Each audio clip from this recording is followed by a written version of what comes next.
తిరుమల శ్రీ వెంకటేశ్వర స్వామి ఆలయానికి సుమారు 3 కిలోమీటర్ల దూరంలో ఉన్న అత్యంత పవిత్రమైన జలపాతం ఆకాశగంగా. చాలా కాలం క్రితం తిరుమల పర్వతాలపై శ్రీ వెంకటేశ్వర స్వామి నివసించేవారు.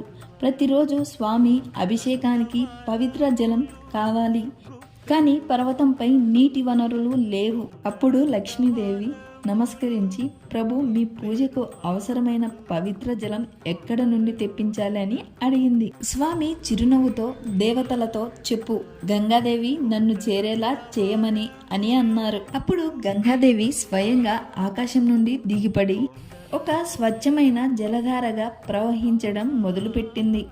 ఆకాశం నుండి దిగి వచ్చిన గంగ కనుక ఆ జలధారకు ఆకాశగంగా అనే పేరు వచ్చింది.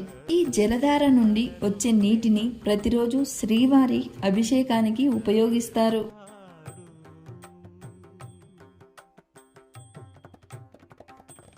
ఈ నీరు శ్రీ మహావిష్ణువు పాదాల నుండి ఉద్భవించిందని భక్తుల నమ్మకం. అందుకే ఈ నీరు పవిత్రమైనదిగా, దివ్యమైనదిగా భావించబడుతుంది. కొండలలో నెలకొన్న